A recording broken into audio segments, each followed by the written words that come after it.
Mungkin PAN sadar ya bahwa politik dengan sentimen agama sudah banyak ditinggalkan pemilih negeri ini. Berkaca pada pengalaman mereka pada 2014 dan 2019 yang ikut dalam gerbong koalisi yang juga kerap mempolitisasi agama. Bahkan kalau kita melihat perolehan suara P3 pada pemilu 2019 ada di urutan paling buncit. Ya kok masih ngeyel pakai poros Islam.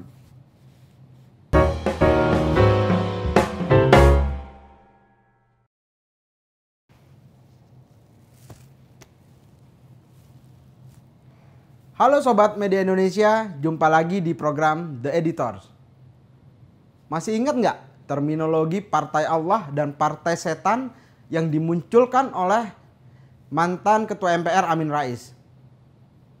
Kini upaya itu kembali coba dihidupkan oleh sejumlah partai politik di negeri ini.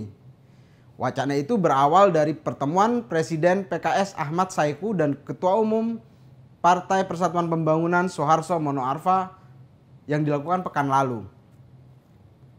Sekjen P3 Arwani Tomafi menyebut bahwa kerjasama antar partai dengan berbasiskan ideologi itu memudahkan untuk menyikapi kontestasi politik. Arah politik yang dibutuhkan masyarakat akan mudah ditebak. Bersama-sama ingin terus memperjuangkan sebuah capaian demokrasi yang lebih baik ke depan. Dan terutama sekali di dalam teknis kepemiluan misalnya ya. Lalu juga desain pemilu ke depan yang lebih baik. Karena itu juga merupakan satu tuntutan bagi partai politik untuk terus ya, memperjuangkan. Kita terbuka untuk bicara dalam berbagai sisi untuk menuju tatanan 2024 yang lebih baik. Ucap Arwani seperti dikutip oleh media Indonesia. Kita tahu meskipun tidak dilarang oleh konstitusi, pembentukan poros atau koalisi politik berbasis agama ini hanya akan menghadirkan politik identitas. Ujungnya pun tentu bisa diprediksi bahwa poros ini akan sangat kental dengan politisasi agama. Politisasi agama yang selama ini telah menyebabkan pembelahan masyarakat, suatu kenyataan masa silam yang kelam, yang pantang dibangkitkan kembali. Pilkada DKI Jakarta pada tahun 2017 telah menjadi gambaran bagaimana politisasi agama itu telah menyebabkan polarisasi tiada akhir di masyarakat. Kita juga bisa memprediksi politisasi agama selain rentan menimbulkan perpecahan, akan membuat masyarakat teralihkan dari yang seharusnya melihat kualitas serta program menjadi sekedar menengok identitas-identitas primordial yang melekat pada partai politik. Belum lagi jika kita menengok pada Pilpres 2019. Bagaimana dalil-dalil agama masih sering dipolitisasi untuk menembak lawan politik yang sesungguhnya bertentangan dengan aturan perundang-undangan. Di Pilpres 2019, politisasi agama dipertontonkan secara masif di ruang publik. Agama memang sarana yang paling efektif sebagai komoditas untuk memengaruhi dan membujuk orang. Politisasi agama digemari karena menjadi cara paling praktis, murah, dan gampang untuk merebut emosi dan simpati rakyat. Tapi rasionalitasnya diragukan.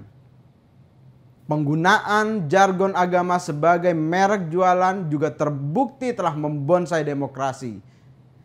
Demokrasi akan bagus, berkualitas, dan substansial jika dibangun dan dimatangkan dengan politik rasional.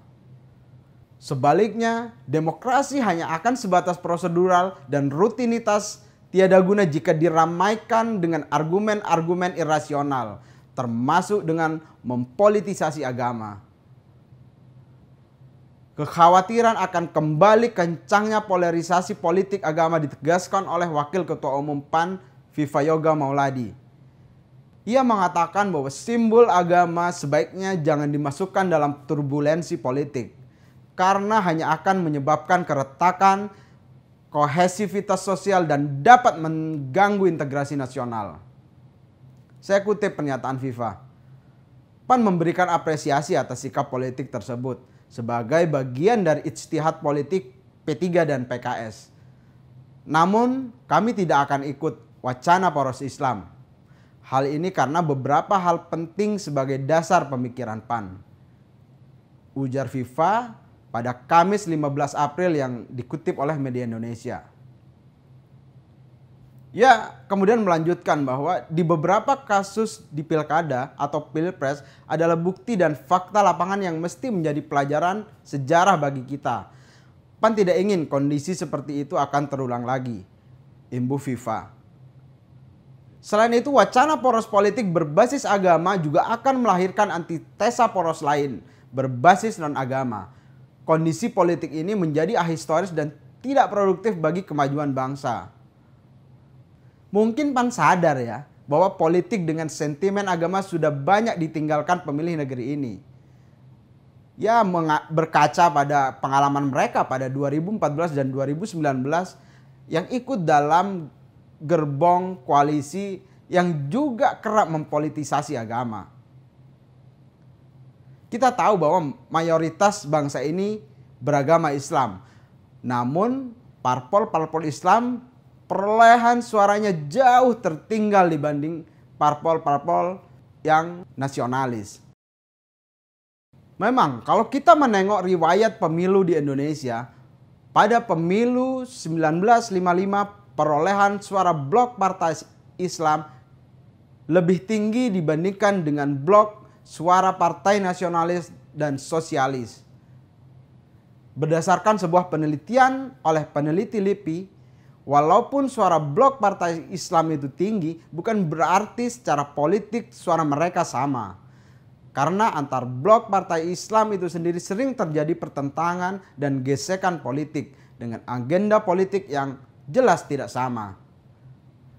Kemudian pada era reformasi, melihat pemilu 1999 memang poros Islam sukses menghadang Megawati Soekarno Putri menjadi presiden hingga akhirnya menggolkan Abdurrahman Wahid atau Gus Dur menjadi presiden keempat Republik Indonesia. Romantisme kisah sukses itulah yang hendak diulang dalam menatap Pilpres 2024 yang digagas oleh P3 dan PKS. Tapi satu hal yang mereka lupa, bahwa di pemilu 99 mereka berhasil menghadang Megawati dalam konsep demokrasi perwakilan, bukan demokrasi langsung.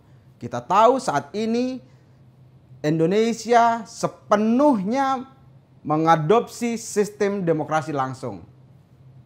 Catatan yang memang harus dipertimbangkan oleh penggagas poros Islam ini. Apalagi kenyataan politik saat ini ketika suara partai-partai Islam stagnan bahkan relatif berkurang, poros Islam jelas tak mampu menyaingi poros nasionalis. Bahkan kalau kita melihat perolehan suara P3 pada pemilu 2019 ada di urutan paling buncit. Ya kok masih ngeyel pakai poros Islam. Itu kalau kita lihat dari kalkulasi politik. Bagaimana dengan kita melihatnya dari perspektif demokrasi? Belum lagi luka bangsa ini masih menganga lebar akibat politisasi agama. Sekat-sekat akibat penggunaan agama dalam politik masih amat tebal memisahkan sesama anak bangsa.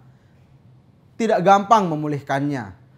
Karena itu kita berharap elit jangan memperparah lagi. Tidak usahlah membuka luka lama. Mengutip pernyataan pengamat politik Deddy Kurnia Syahputra yang mengatakan bahwa wacana poros Islam ini menunjukkan ketidakpahaman para penggagas terhadap tren pilihan pemilih saat ini. Keinginan semacam itu karena ketidakpahaman mereka terhadap tren pilihan pemilih.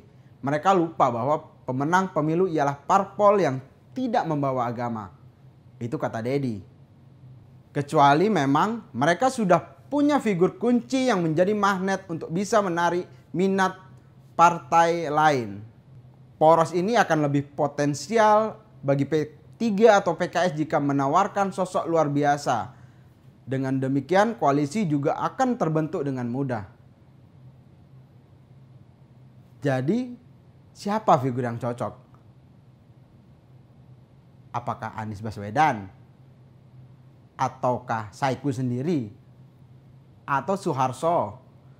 Atau bahkan Yusril? Menurut dia sih belum ada. Untuk itulah, dengan melihat kalkulasi politik tersebut, wacana poros Islam sepertinya hanya akan lebih banyak mendatangkan mudarat dibandingkan maslahatnya. Tak hanya bagi demokrasi, juga bagi partai politik itu sendiri. Agama semestinya ditempatkan secara terhormat sebagai acuan moral dalam berpolitik. Agama jangan dibawa ke sana kemari sebagai dagangan politik.